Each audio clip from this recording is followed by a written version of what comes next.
Grand Harbour on the island of Malta. Today, it is a lively tourist destination, but during World War II, Grand Harbour was the single most important Allied port in the eastern Mediterranean. In German hands, it could be used to resupply their brutal campaign to conquer North Africa.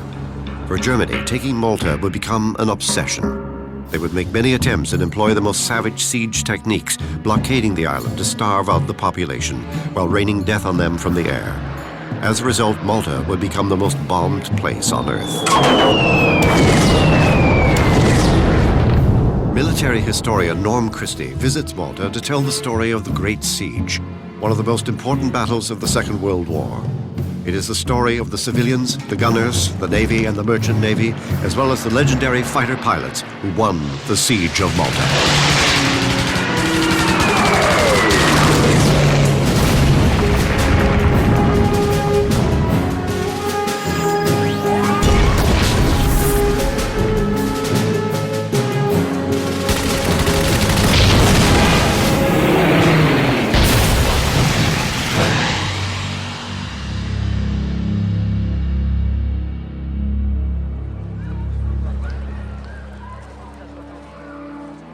Republic Street in the city of Valletta is the most popular attraction on Malta.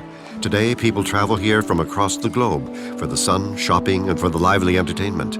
But Malta is much more than a picturesque tourist destination. The island's history stretches back over 6,000 years, boasting many important ancient ruins. Today, though, Norm Christie is visiting a ruin from a more recent time.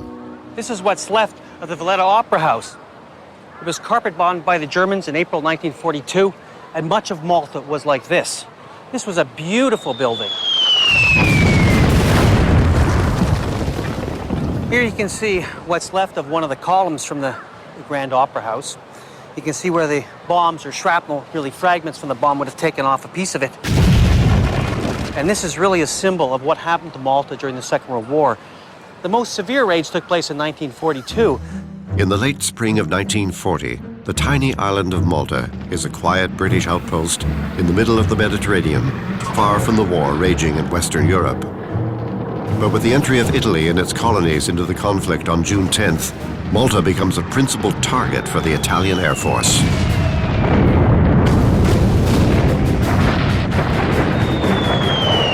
The island now lies at the heart of a vast Axis empire. To the south, some 250,000 Italians and colonial troops are within striking distance of the oil fields of the Middle East, oil that could fuel the Axis war machine for years to come.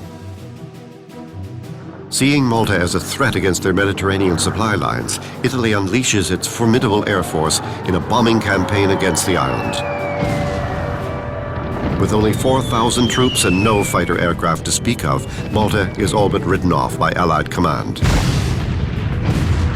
Now the island's last remaining hope lies with a small force of anti-aircraft gunners.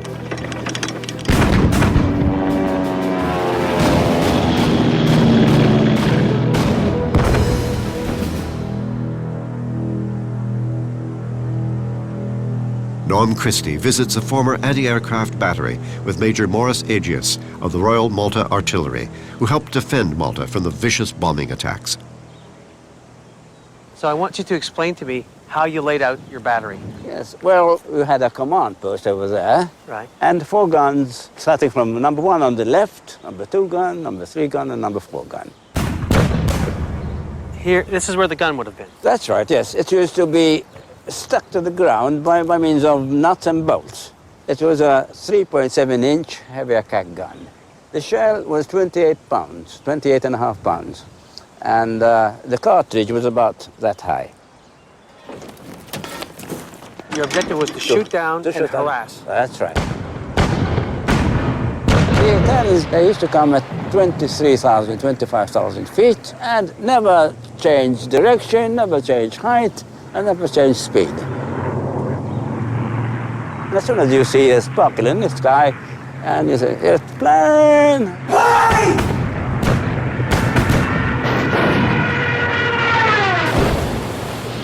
When they get too close and they start a deeper dive, then you can't fire anymore. And the operations room used to order barrage 6,000 feet.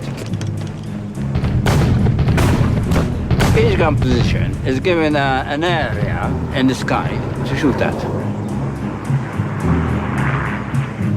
This strategy, known as the box barrage, forces attacking bombers to ascend to higher altitudes over the intended target, hindering their ability to bomb accurately. As planes approach, anti-aircraft units unleash sustained barrages at predetermined angles, creating a box of withering fire. Any aircraft attempting to fly through this will be blasted from the sky.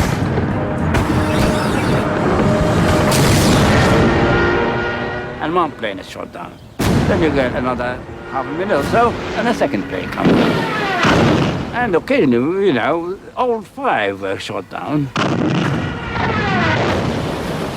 At the early months, it was the gunners who actually saved Malta. The defenders managed to hold out through the midsummer of 1940. Hoping to capitalize on their success, the Allies sent 24 Hurricane fighters to Malta, along with experienced pilots from all over the Commonwealth, who quickly chased the Italian bombers from the island skies. It's the first of two devastating setbacks for Italy in the latter half of 1940. In December, the Italian 10th Army is defeated in Egypt by a much smaller British force. By the end of the year, the Axis is in real danger of losing its foothold in Africa. The Allies are on the offensive at last. But for Malta, this new optimism would be short-lived. After the bombing raids of June 1940, the skies over Malta are once again peaceful, and its citizens resumed relatively normal lives. In North Africa, however, Italian forces are failing in their campaigns against the British, compelling the Germans to intervene. Soon, Malta would become the target once again, this time of the German Luftwaffe.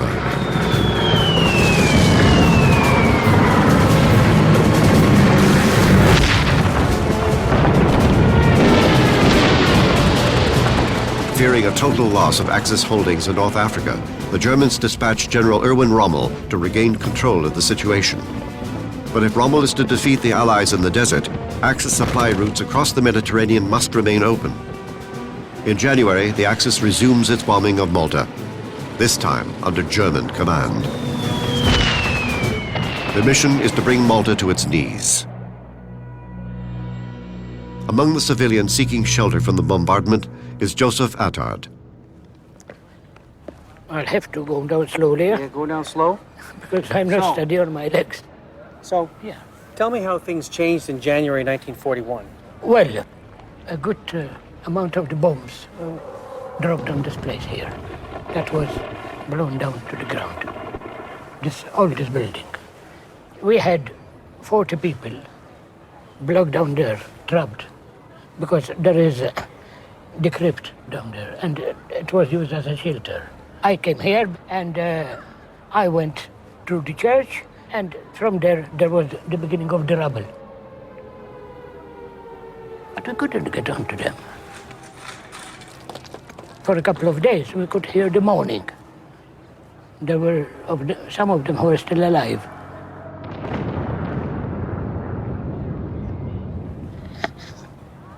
And tears coming to my eyes.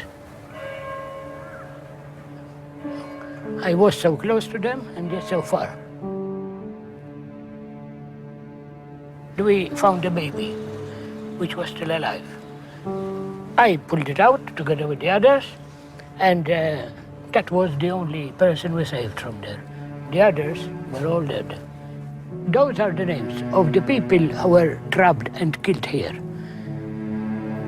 I can see their names now.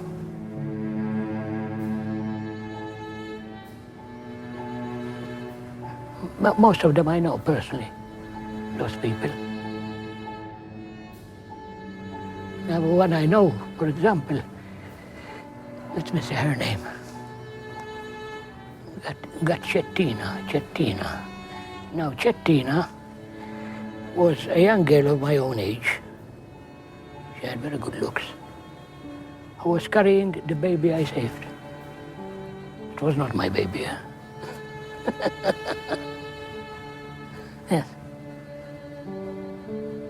Chetta. Well, I remember Chetta.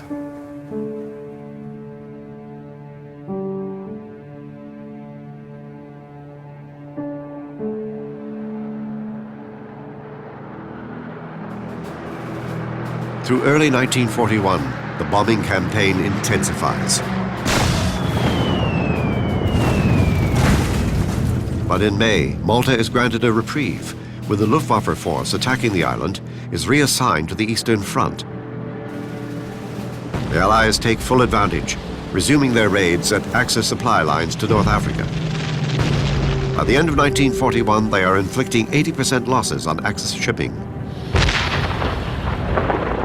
But in December, with Rommel in full retreat, the Luftwaffe is ordered back to the Mediterranean with orders to destroy Malta's defense force in advance of a planned invasion.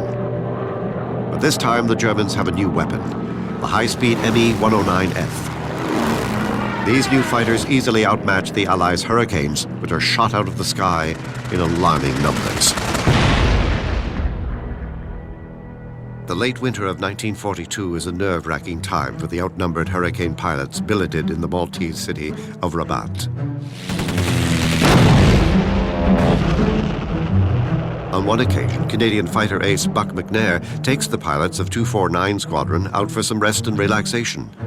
Military historian Norm Christie recounts the fateful events of that evening. So on the night of March 21st, 1942, they went down to the theater to watch a film. In the middle of the film, the air raid siren went off. They decided to leave, and they had to come along this street, hiding in each doorway just to be safe from the bombing. When they finally got to this point, they're going to go over to the Point de Vue, which was the officers' mess, for a stiff drink. And as they went through this door, they started to approach it, and all of a sudden, bang! A bomb went off. When McNair awoke, he was on the second floor and didn't know what happened. And when he made his way down, he found the bodies of his friends. The building still shows a lot of damage from the one bomb. You can see holes here, all along the wall, even on the ceiling. During March and April of 1942, nowhere is safe on the island of Malta. The German Luftwaffe systematically levels it.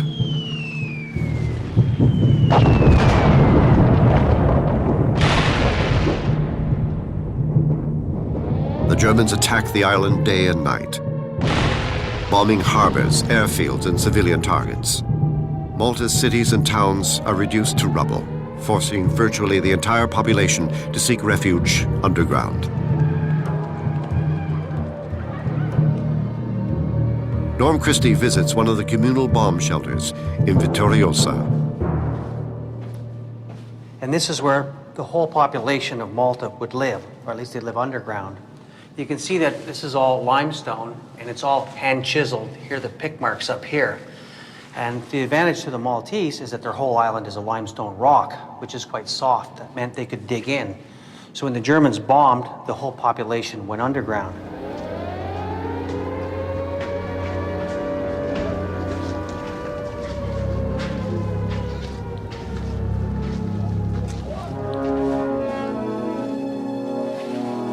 This shelter is about 150 feet underground because it's built into the ramparts of an old fort. And you can see here, this is the sleeping quarters, and you can imagine how cramped the conditions would be and how stale the air. Personally, I don't like small places. I don't know how long I'd last, but I'd much rather be under here than having to face the bombs.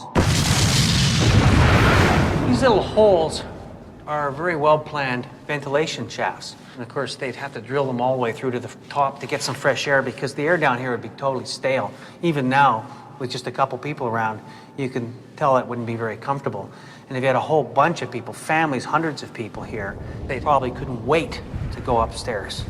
But during April 1942, the Germans were bombing so often, every few hours, that they had to stay down here almost 24 hours a day. The Germans dubbed Malta the Hornet's Nest and planned to take it once and for all with a massive attack of 600 aircraft, including 300 fighters. And though Malta's people could still seek shelter from the coming bombardment underground, the island will need a new fighter if it is to be truly safe from attack. Malta needs Spitfires.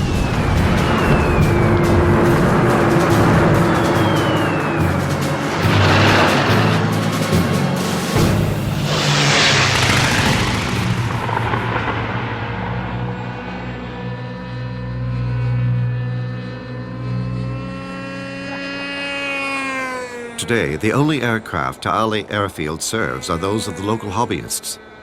During the Second World War, however, this was one of the most important Allied fighter bases in Malta. Military historian Norm Christie visits this historic airfield. This was the original base of the Hurricanes 249 Squadron in May 1941, and this was the centerpiece for the defense of Malta. And of course, the Germans knew this, and it was constantly strafed and bombed. They come over 6, 7, 8 times a day with 100 bombers, and they just pound the hell out of this place. And by the spring of '42, there's only half a dozen serviceable Hurricanes in operation, and they were no match for the Messerschmitts. They had been upgraded. So the only way Malta was going to survive was to bring in Spitfires, and a lot of them. But delivering the fighters to Malta poses a significant problem. Gibraltar, the nearest British airbase, is 1,200 miles to the west, well beyond the Spitfire's range. The solution is simple but risky. The Allies load the fighters onto aircraft carriers and sail them to within 700 miles of Malta. From there, pilots take off and run a terrifying gauntlet of prowling Me-109s, hoping to reach Malta before running out of fuel. In July 1942, Canadian Spitfire pilot and future fighter ace Ian McLennan arrives in Malta. So within landing, even 24 hours, you saw your first German airplanes? Oh, well, when we were landing, there were Germans all over the place. Of course, it was being strafed and bombed. And you could just see, I'd never seen it in my life before. 109's coming right at you, and guns flaring. 88s are dropping bombs around. I'd never seen anything like it in my life. It was a hectic time, you know what I mean? There was no time to be scared. You just, what you were doing, get your Spitfire down. And then running, someone would wave at you and you'd run and get down into cover. So this was the old Tocali runway. Right. And of course, it would have been grassed? No, there was nothing like this. It was just a grass drone. And they kept it. Now, it was always being mended because they were trying always to kill the airfields. The trick was to stay alive. So once the Spitfires came in down here, they'd be pulled off into a splinter pen. They'd be refueled, rearmed. The pilot would get out, a fresh pilot would get in, and go up and join the melee. Yeah, sure. But the ideal thing was get up to around 30,000 feet, hanging on your props, waiting for the bounce. So they're coming at you from Sicily, and you're sitting in the sun, and they can't see you. You see these tiny little specks. And maybe there'd be 40 Junkers 88s, and maybe 30, 40, 50 109s.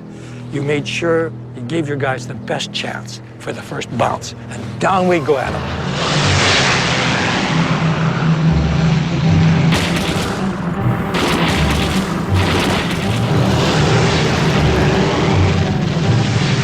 And if you saw somebody in trouble, somebody coming up the ass, you would say, break. And if you didn't know who it was, you'd say break, and everybody broke. I remember once getting bounced, so I just went into a spin and let my aircraft spin all the way down. Obviously, I was shot down. And then when I got right down the water, and the battle's up there, then I pulled it out. So you played dead? Yeah, oh yeah. I can remember, the first time I did that thinking, this is very bright, because I got away with it. I think the guy, I'm sure he went back and said, I got this guy, he went into the sea. He's dead.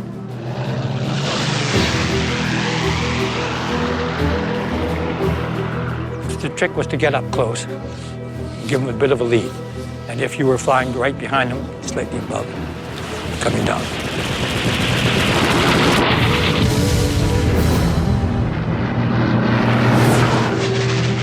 126 Spitfires that reached Malta have an immediate impact on the island's dire situation. Daylight bombing raids on the island are drastically reduced. And despite being outnumbered nearly 2 to 1, the Spitfires down 207 enemy aircraft in their first 2 months of action. The aircraft that made the difference in the battle for Malta was the Spitfire. And this is an example here. A most graceful, it's one of the most beautiful aircraft, isn't it, really? Yeah, it's a wonderful design. Well, these are the things that did the greatest damage. This is a 20 millimeter, and a SAPI ammunition, semi-armor piercing incendiary explosive. So it would go through steel, burst everything. These are the things that blew things apart. The machine guns didn't do as much damage, but mind you, they could kill. You had 20 seconds, 30 seconds firing. So that means you learn to nurse it. Because once you're out of ammunition, you're very vulnerable. Nothing, obviously, but still, you then have to get out of the fight. These are 20 millimeter shells, and it is armor piercing, and it's explosive. So it's a very deadly weapon going into another aircraft. Whereas machine guns just go through, and if it hits you, you're dead, or if it hits something vital, it's dead. But these things do a lot of damage. Blow controls away and all that sort of thing. A wing will come off, a tail will come off. It's just devastating.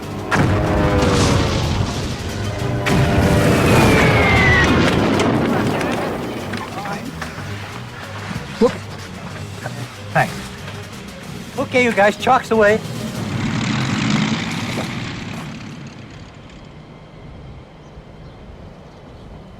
It looks familiar. Really familiar. Well, this is the joystick. This is the firing machine. This is, you push that, you get machine guns. Press that, you get everything. Cannons and machine guns. There's one thing here which is for emergency. If you're facing death, you can't get away from some guy, and you need power, you take this thing and you push it forward. And it adds water to the gas and gives this engine tremendous power and boost. You have to look over this boost thing. There it is. And you couldn't leave it on for more than a few seconds or the engine would burst, would disintegrate. I remember several times looking at it, flirting with the idea, I'm going to use this bloody boost if I don't get out of this fairly quickly. And I think I did it once, but you really didn't want to do it. And I think if I did it, I probably did that. And then did that. And I got away.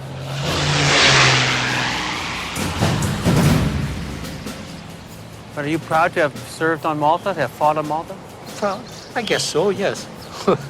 I'm not ashamed of it. You know, yeah,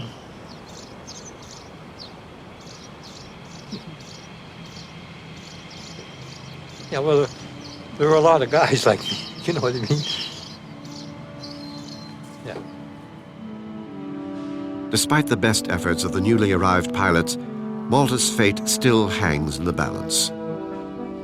In June, 2 supply convoys set out for the island, but Axis forces still control the surrounding sea and skies.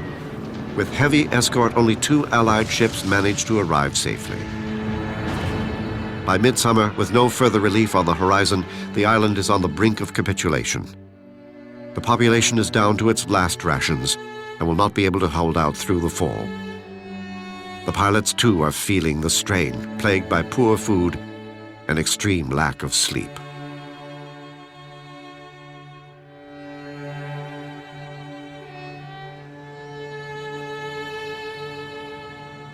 They were stressful, tiring times.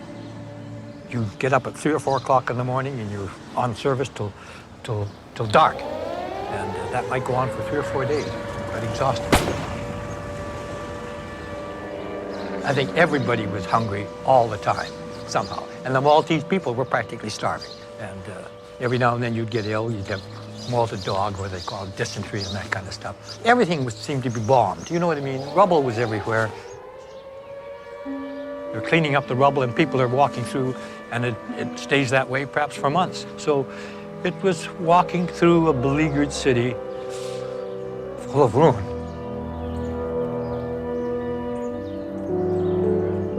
And there were air raid shelters down underneath all this limestone, stairs and everything going down. And I remember on one occasion, I started for it, and then I saw a woman sort of running towards it. And I didn't like feeling it. I think she was terrified. And I thought, she's going to hurt herself.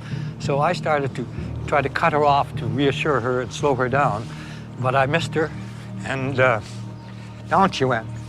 And when I went down, she was dead. So, you know, distressing. Very distressing. This was happening all over Malta. Yeah, oh yeah, every day. It was a bad time.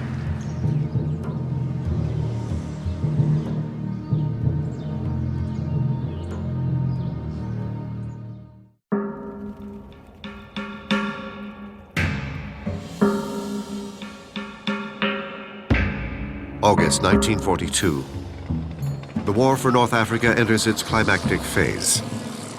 The Allies had stopped the advance of Rommel's Afrika Korps at First Battle of El Alamein, a victory due in great part to Malta-based attacks on Axis supply ships.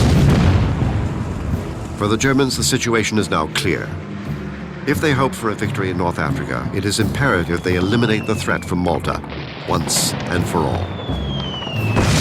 In the late summer of 1942, dogfights between Spitfires and Me-109s rage over the island, as the Luftwaffe attempts to wear down the outnumbered Allied defenders. Military historian Norm Christie visits Shara Palace in Medina, overlooking Ta'ali Airfield. In 1942, the palace would serve as the officers' mess for the Allied squadron stationed at Ta'ali, providing a disturbing close-up view of the dogfights swirling over the airfield. So you'd watch the dogfights, on your day off? From time to time, yes. You know, you can imagine they're way up there, they're high, and it's fascinating. It's like a small opera, but you can't tell who's who really. But it can change suddenly. Dogfights varied. There could be 6 Spitfires going after the 3-109 strafing right in front of you, under 2,000 feet. Almost you could touch it, you're scared. Guns are blazing or are about to blaze. So it's quite dangerous, and you can hear the bangs and the crashes.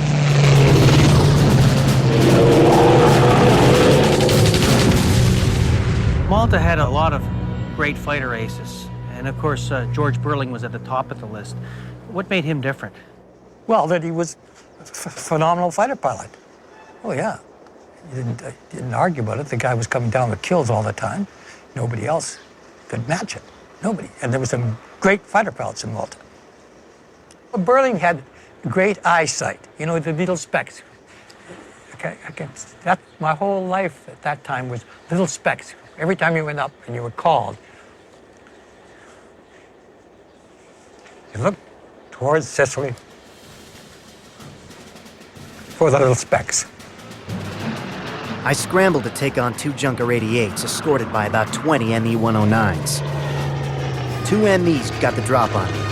I did a quick wing over and got onto one's tail.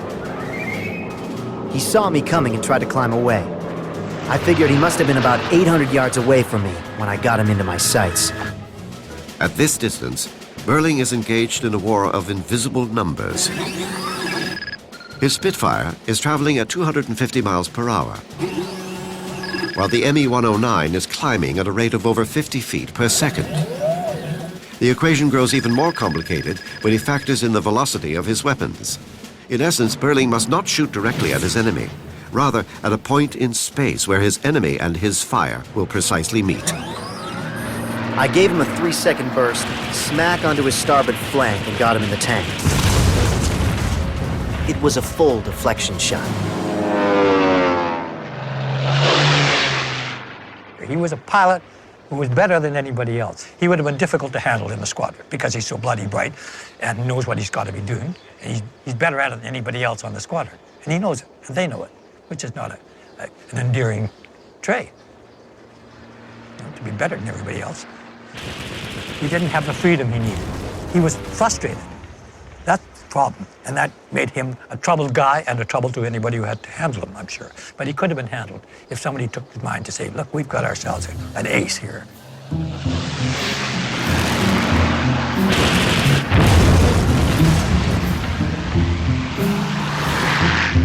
By the beginning of August 1942, Burling is a legend with 15 confirmed kills and 6 probables. He is the #1 fighter pilot in Malta. Not long after, though, on August 8th, Buzz Burling's luck takes a turn. A bunch of yellow-nosed Me-109s were waiting for us, and every mother's son of them stayed to fight. I quickly turned to get under one of them and gave him a 2.5-second burst. I hadn't any more than begun to dive when I got mine. We're trying to find Buzz Burling's crash site of August 8th, 1942. The passage of time makes examining any battlefield difficult. Of course, specifically, exactly where it took place in the field, well, that's another story.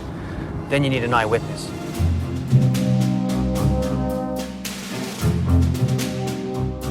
This is the village of Guja, and it's near Lucca Airport, and we think we found somebody who witnessed the Burling crash. This is quite amazing, considering how few people would have seen it in the first place. So I'm going to talk to him.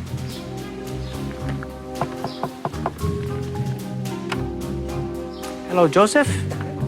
Hi. How are you? What you got for it?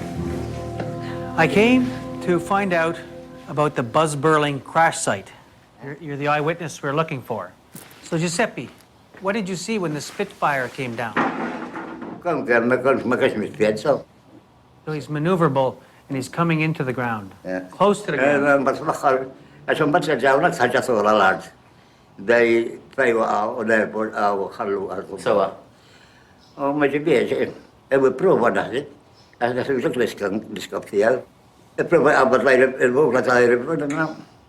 Where did the plane crash? Between here Guja village and Tarishan.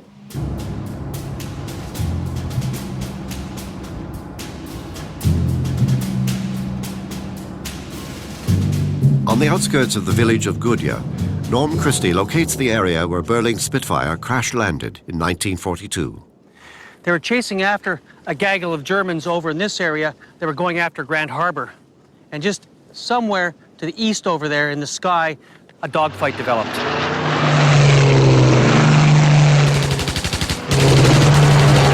Now, Burling had already had 15 kills. He went in, and with some very fine deflection shooting, he had his 16th.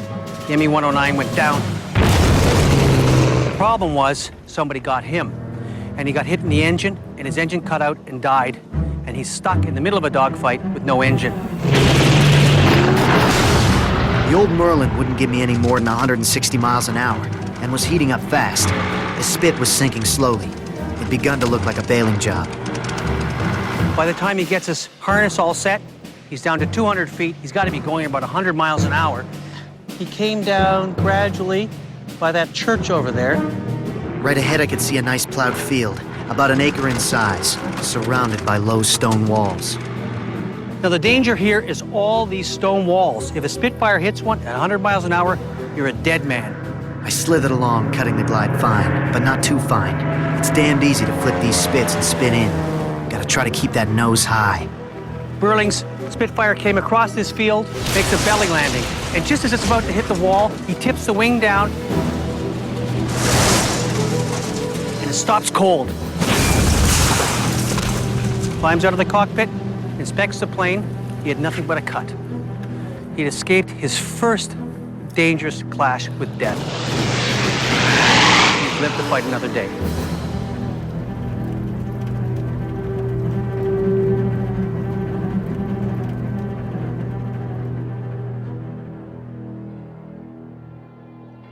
But struggle as they may, fighters alone cannot save Malta.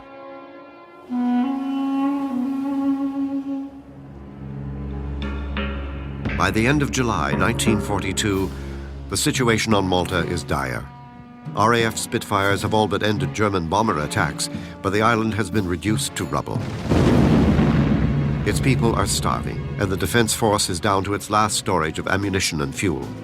The Allies realize their only hope is a do-or-die naval convoy to resupply the island.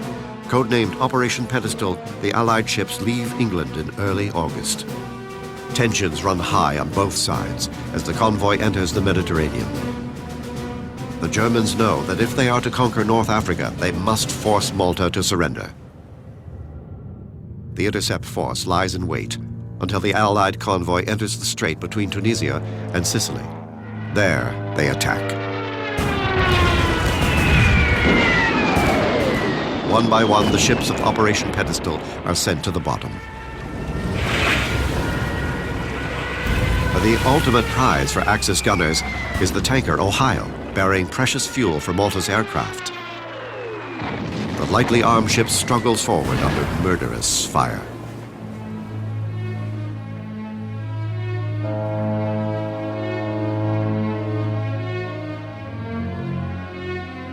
Within a week, we would have surrendered, definitely. We were in our last days before extinction. Everybody knew. We had no rations, no ammunition. Petrol had almost finished. No fighters could go up without petrol. If there is no tanker, we shall be lost. The important one was the tanker. So really, this is the end. Yes, it was the end. If this doesn't come That was definitely the end. There was just a week supplies.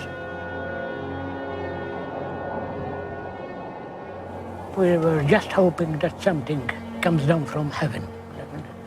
That's why we call the arrival of the convoy, of the Santa Maria convoy, as a miracle.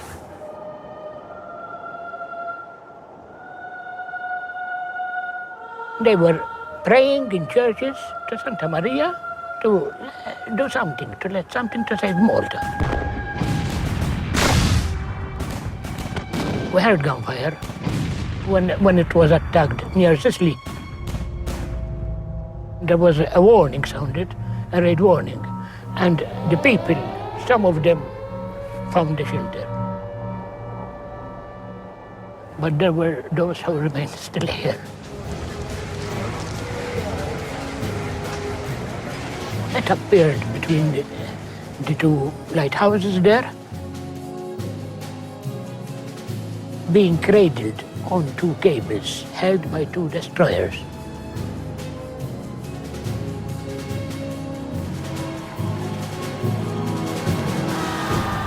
And of course there was the superstructure, all mangled with the bombs and the torpedo.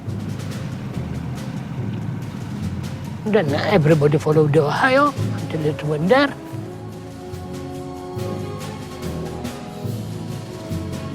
And they started immediately piping the oils out.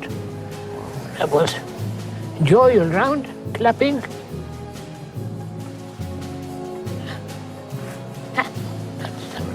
It was moving. I think it was the most moving sight in the whole war for us.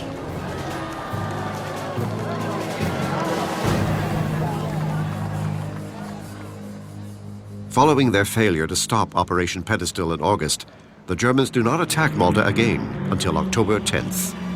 This time, however, the island's Spitfires are fully fueled and armed.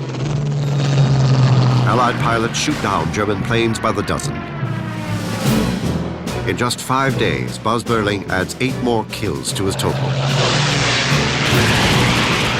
He is shot down and injured soon after, grounded for the rest of the war.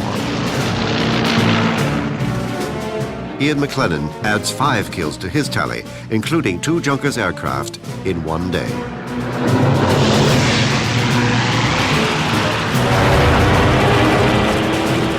Later that month, in North Africa, the British 8th Army attacked Rommel's Afrika Korps, driving him back to Tunisia. In November, the Americans arrive in the desert, surrounding Rommel. It's only a matter of time before the war in North Africa would come to an end. After 2 years of constant aerial bombardments, the siege of Malta is over.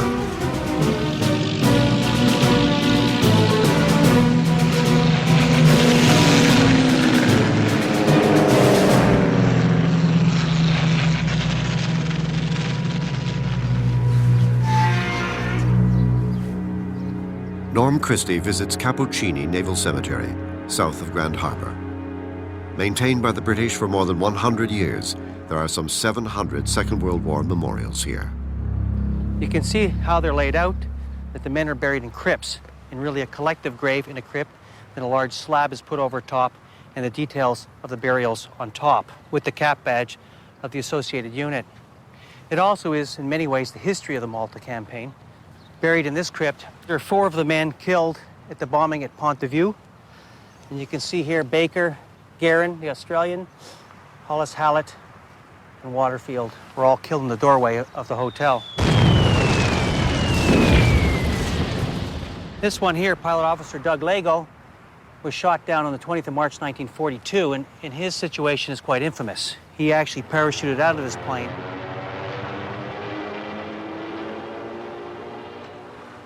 The German went over and machine gunned his canopy. So the parachute collapsed and Lego fell to his death. 7,000 people died in the defense of Malta, And by Second World War standards, that's a small number for such a decisive victory. All great campaigns are made up of a few mistakes, a few myths, and a few miracles, and Malta was no different. But really, it was the courage and tenacity of all the people who were here that saved the day, whether they be civilians, dock workers, gunners, merchant navy, Royal Navy, or Air Force. And it's really to these people that we should remember that they changed the course of the Second World War.